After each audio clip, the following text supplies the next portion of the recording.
What's up, everyone? This is Lan here with another episode of Cheeseheadz Weekly. The Packers almost advanced to the NFC Championship round. Broke the fans' hearts again with a 24-21 loss to the 49ers. I'll break it all down here, and it's the offseason now, so it's going to look a little different here on the show as well. Before we get into it, be sure to check out the Q&As and polls if you're listening on Spotify. Those are available for you to participate in, and brings up some fun discussion, or can, if you take a look at those and participate in those. There's also a link in the description of every episode on every platform to send in a voice message, a question, or anything else, topics you want me to discuss in the future. The show is available pretty much everywhere except for Amazon Music. The show is available on YouTube, and we are now doing video as well. Be sure to subscribe, hit the bell icon on there, and you can as well on Spotify to be notified when a new episode comes out. Be sure to tell your friends about the show. New episodes do come out every Tuesday. Be sure to rate the show wherever you can on Spotify. You can rate and review on Apple Podcasts, which would be great. You can follow me on pretty much all social media at Cheeseheadz_weekly, except on X it is at Cheeseheadz_W. Instagram is the only one I really post regularly. The others I do post some short clips of key points of the episode, so you can check that out. I do not post those on X yet. Hopefully that will come out soon. But I do post those on TikTok. I do nothing else on TikTok, but I do have that. You can check out the website as well, and all that gives you all the places you can follow me at greatcove.net/Cheeseheadz. All right. So, like I said, Packers lost. Kind of a heartbreaking loss again. It looked like they were in control for most of the game, but really what lost them the game is just a bunch of missed opportunities. And you could see it on the field. It felt pretty much the whole game pretty sloppy, at least to me. Lots of missed opportunities. And the big one that everyone's talking about is the missed field goal by Anders Carlson. If he would have made that, that's a 3-point swing. He would have made that. The game would have at least gone into overtime. But the truth is, and Matt LaFleur talked about this, there were plenty of opportunities to win the game earlier, put the game away, completely win the game, not even have to go into overtime. So, just a lot of different things. They played well in stretches, but just not enough to get it done. Jordan Love was a little bit off compared to somehow. He did have a crazy throw to Romeo Doubs at one point, which was great to see, but he missed a good many throws, threw 2 interceptions. Just not a great day overall from Jordan Love. And they still had a chance to win it, even with the missed field goal, but as they're going down the field, Jordan threw a really bad pick, what he called a mortal sin, moving to his right and throwing back across his body to 3 Niners with Christian Watson standing behind them. So, really, there was nothing there. Horrible decision. He did not even have to throw it. He did have time. It was first down, 40 to 50 seconds left. With 3 timeouts for the Packers, he should have just thrown that away and gave himself another chance. But in the end, that sealed the game, and that's something he mentioned that he'll have to get better from and learn from, and I'm confident he will. Matt LaFleur's confident he will. Matt LaFleur said that he's learned from pretty much every other mistake that he's made, and continues to learn from his mistakes. So I'm sure he will be better, and he is the quarterback of the future still, no doubt about that. He is the guy, and had an incredible year. Packers, of course, had to lose to the 49ers again when they were so close. Their defense kept them in it. As much as I hate to say it, their defense played pretty well. Lots of missed tackles, but they still managed to get stops. Brock Purdy was a little bit off, too. It was really rainy. That could have been affecting some of the passing game for both teams. But Packers did not get the stops in key situations, and that is part of what cost them the game, I guess. So in the end, going into the offseason, Packers secured the 25th overall pick in the first round. So they have another late first round pick, not the pick we expected them to get, with just kind of the team they had coming into the year, but that's what happened. They have 17 players with expiring contracts.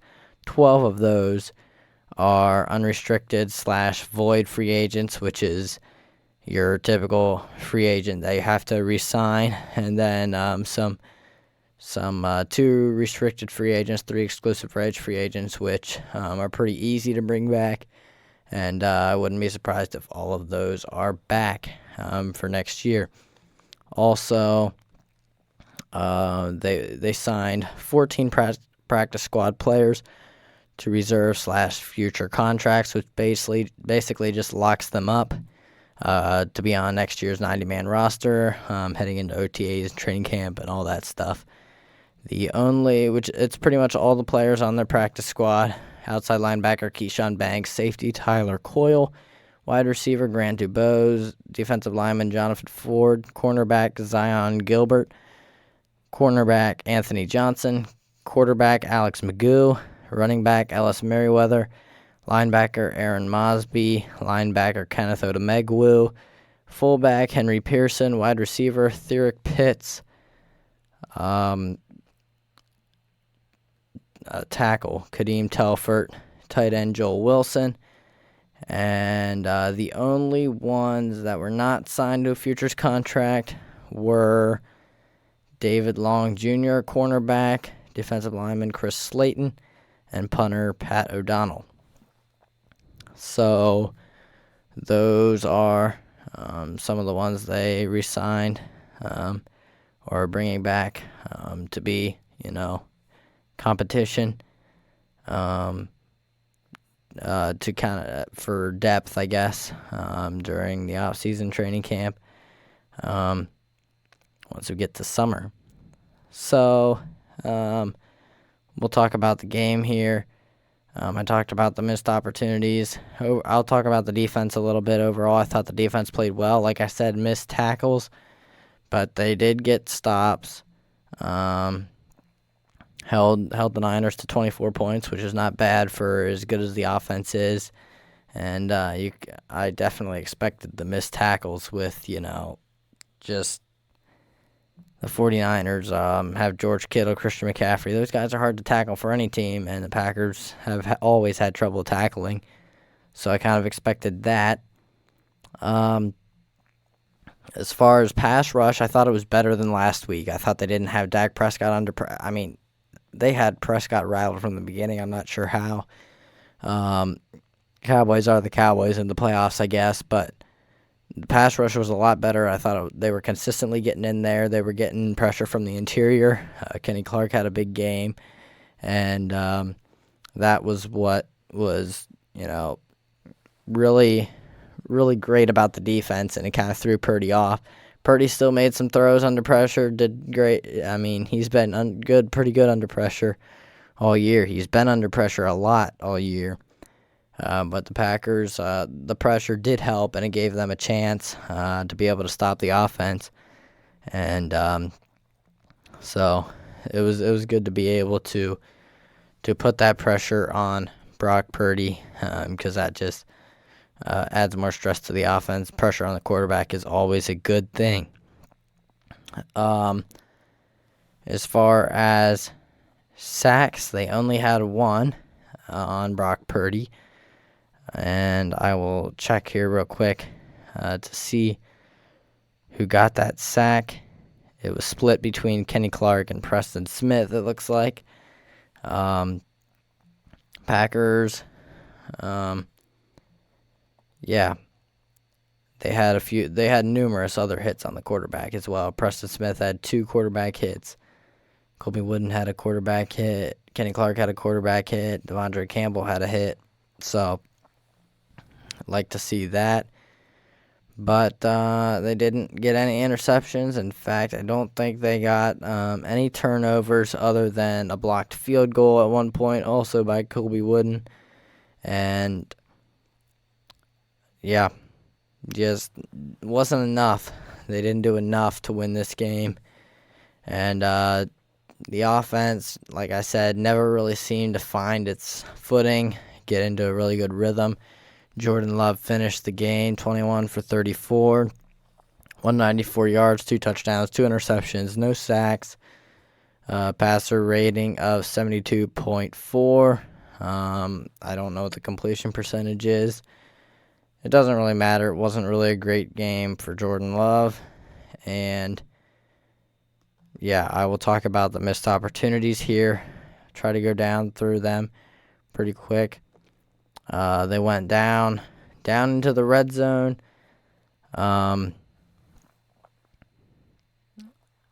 They blew it. I'm not sure which drive this was.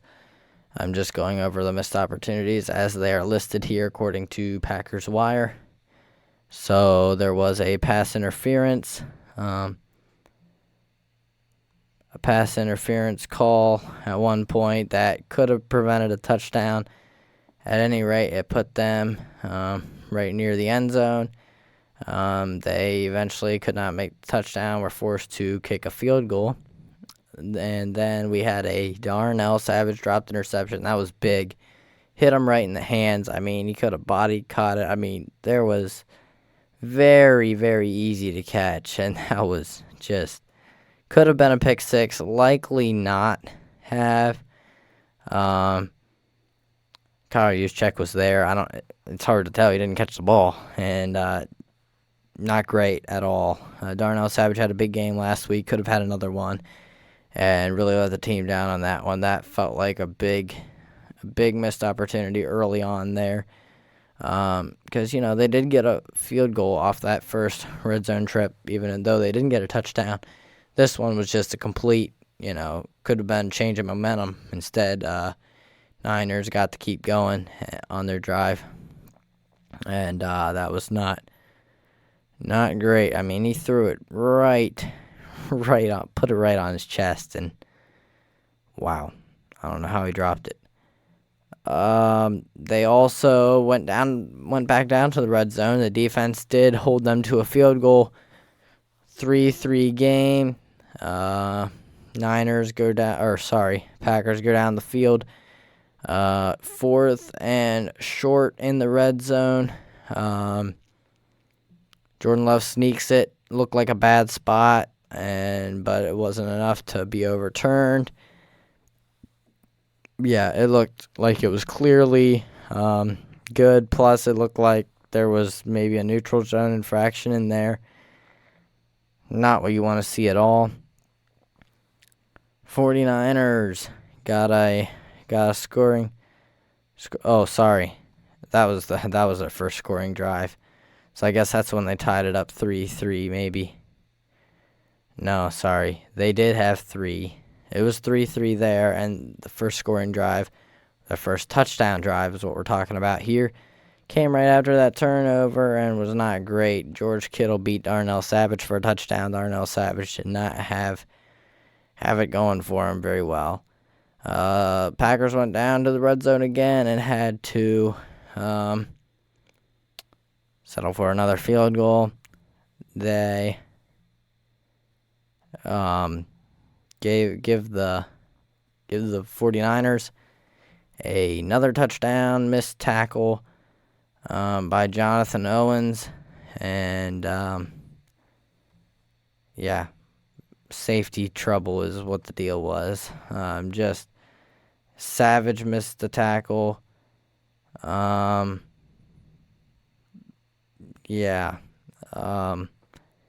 Missed tackles. Jonathan Owens had a few missed tackles in this game as well. Darnell Savage has struggled with tackling the whole time. He's been a Packer. He is a free agent coming up after the season here, and my guess is Packers let him go, and I hope they do. I've wanted Savage to be good for so long now, but there is just so many glaring issues to his game that I don't think he's the guy at safety, and they got to completely remake that position.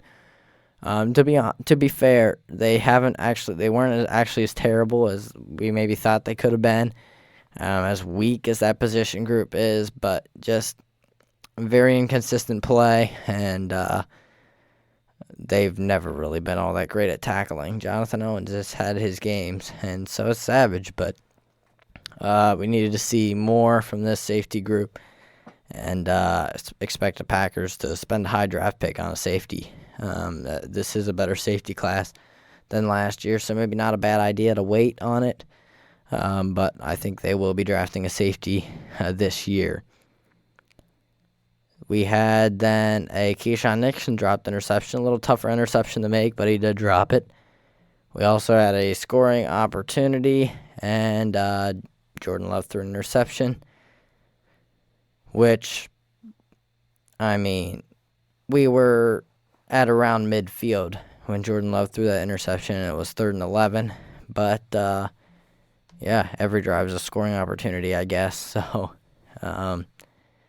not a great throw. Threw it up and away and behind Tucker Kraft, who got up and tipped it a little bit, and it just so happened to be right to where Dre Greenlaw was lurking, and he was able to pick that one off.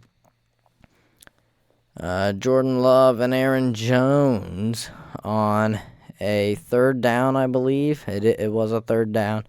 Jordan Love extended the play, threw to Aaron Jones, who was open. I think Love, from what Love was saying in the post-game press conference, he thought Jones was going to just stop right there. He was open as a check down option, but Jones kept moving, and Love's throw ended up being behind Jones and was nearly picked, actually. Should have been an easy conversion. Instead, it resulted in a Packers punt. And then inside the 25, we failed big time. Aaron Jones ripped off a 53-yard run. Emmanuel Wilson hurdled on his way to a 1st down run. Packers were inside the 25, and a touchdown would have put Green Bay up 11 points with under 6 minutes to go in the game. The next 3 plays were a short completion, short run, and an incompletion under pressure. On 3rd down, the 49ers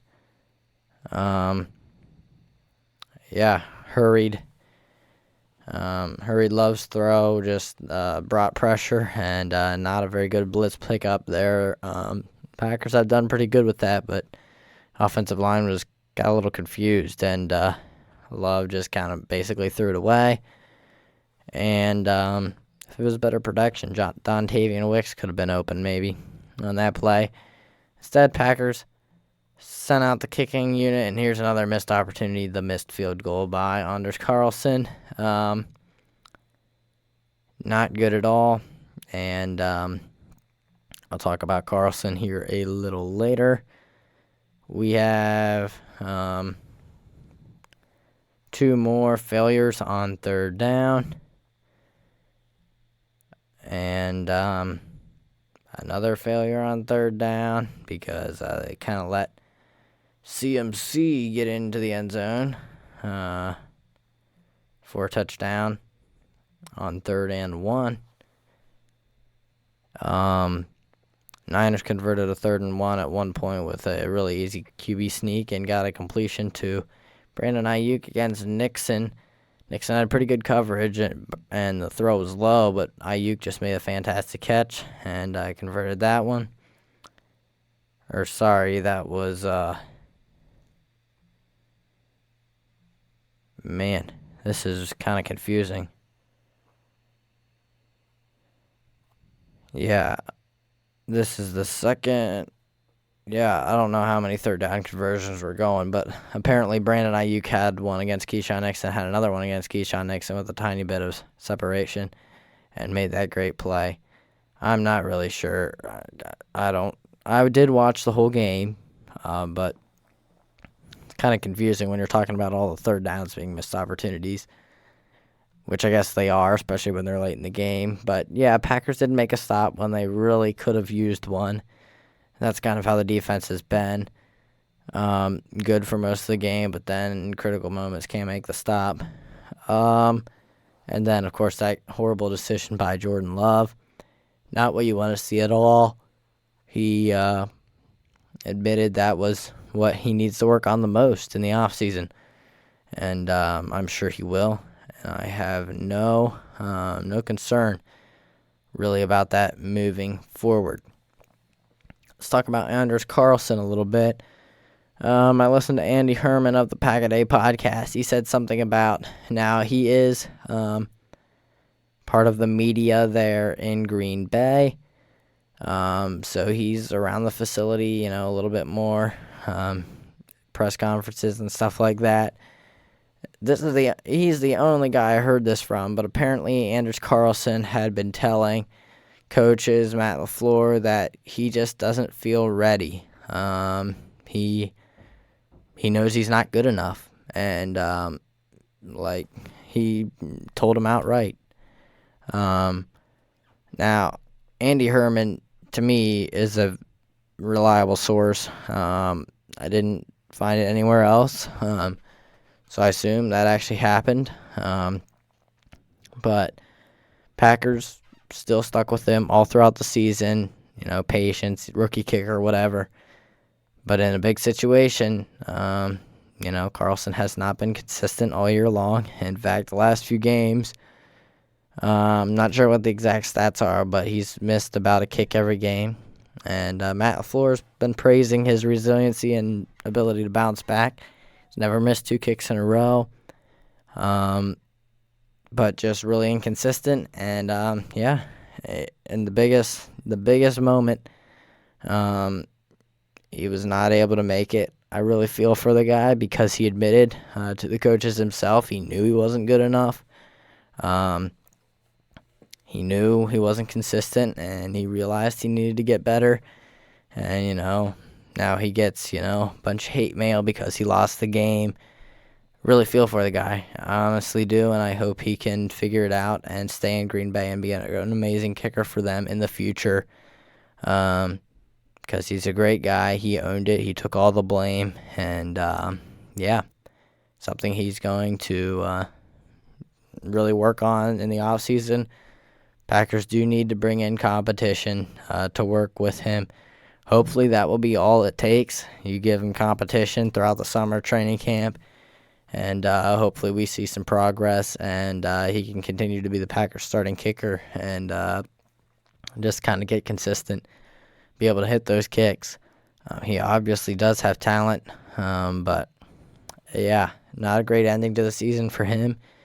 Really feel for Anders Carlson, but hopefully he'll be able to learn from it. And like Matt LaFleur said, he just has to be resilient and, be more consistent. It was kind of his message to Carlson after the game. So we'll see what happens, and hopefully he can learn from that and continue to grow and get better. That would be fantastic. I don't have a whole lot more to say. I guess I'll go over my players of the game. On offense, we'll go with Aaron Jones. He hit 100-yard rushing for the 5th straight game, breaking a franchise record. Had 108 yards. 94 of those yards came after first contact. Had a 53-yard run, which was epic. And, he had 2 great pass blocking snaps, produced 6 total first downs.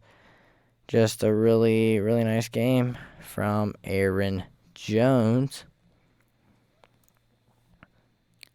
Number 2 on the list is Romeo Doubs. Finished with a team high of 83 receiving yards, 3 receiving first downs across 30 routes run. That's 2.77 yards per route run. Romeo Doubs, 2 straight great games in the playoffs. He heated up at the right time, and, it kind of makes sense. Jordan Love has kind of always been going to Romeo Doubs in big situations, third downs. Even though he hasn't had the production, he's always been Jordan Love's safety blanket, and stepped up in the big moments, playoff games. So great job, Romeo Dobbs. I really like that guy, and he's kind of the leader of the receiver room. Feels like kind of the vet of that group, even though he's only in his second year, and isn't really any older than a lot of the guys in there, which is pretty crazy. Number 3 on the offensive side, right guard John Runyon Jr. allowed only one pressure and was the team's second highest graded run blocker. This is a contract year for him. He got emotional after the game about Green Bay and how it's been, how his time with Green Bay has been, and it sounds like he wants to come back to Green Bay. Called it the best organization out there, and that's what you hear from so many Green Bay Packers players. And they're the only team in the NFL without an owner, and it kind of alleviates some of that pressure. So I would like to have Runyon back if he comes cheap enough. He did not have the greatest season this year, and did find himself on the bench some of the time with Sean Ryan playing in his place. So we'll see how that goes, but I wouldn't mind having him, even if he is just kind of a backup there for depth, if he wants to come back, and if he wants to come, relatively cheap. We'll see what they decide to do there. I don't have too much of an opinion either way, but we'll go over more of the free agents in more detail later on during the offseason. Let's flip over to the defense. Number 1 is Carl Brooks. He played 16 pass rushing snaps and had 4 pressures. So he's been like normal when he's on the field. He's making an impact. Carl Brooks. Look for him to be on the field more next season, and making big plays. Kenny Clark, I mentioned him earlier, had a big game, 4 pressures and a sack, and also a run stop. And let's see who I want to go with. I guess I'll go with Jair Alexander. I gave up 2 completions, made 5 tackles without a miss. It was a pretty good game for a lot of guys on defense, actually. Jair Alexander, Matt LaFleur really praised the way he bounced back after that suspension, and was really, really happy with how he responded to that, and I am as well. And it should be fun having Jair Alexander. Hopefully he can stay healthier in the future, but should be fun having Alexander there locking down that number 1 corner position for Green Bay for years to come. So that's mainly what I want to talk about versus the 49ers. It was a pretty sad loss, especially since it seemed like they could have won the game and the team wanted it so bad. As young as they were, felt like the team was so together. They all came together at the right time. They were getting better, and feels like they have a lot of potential, bright future. But, Matt LaFleur said it. Nothing's guaranteed in the NFL. They could take a big step back. It's all about the work you put in. It is extremely hard. A ton of work goes in to winning the Super Bowl, to actually being able to go all the way. Everyone's got to be locked in every single day. In the off season, it's pretty crazy how much work goes into everything, and that's why that's why it's so disappointing when you lose in the playoffs like this, when you're so close. So we'll see what happens, but yeah, like I said, bright future, really young team, and hopefully we can keep building off that. There's a few areas that really need to be addressed in draft and maybe free agency a little bit, and I will talk about those as we go through the offseason. The next few episodes might be a little shorter, as I talk maybe more general NFL playoffs and stuff, as we don't really have a whole lot happening outside of the playoffs, Packers-wise. So that's probably what you'll see, some shorter episodes. But once free agency hits, then draft and draft previews, and then we have OTAs, training camp, and everything, starts going again. So should be fun. Maybe we'll certainly get some guests on the show during the offseason to talk free agency and draft preview like I did last offseason. Hopefully do a few things new, change a few things up, make it a little bit more interesting, and should be fun seeing what the Packers can do. But Matt LaFleur said he wants the Packers to be better than they are now by the start,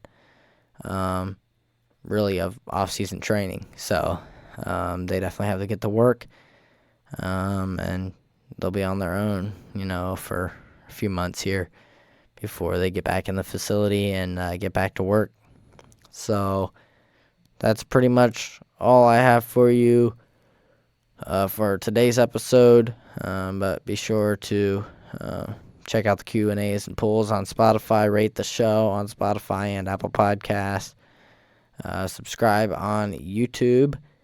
And you can like the video. Even if you don't want to watch on YouTube a lot, just head over there and subscribe real quick. And I appreciate the support from all y'all.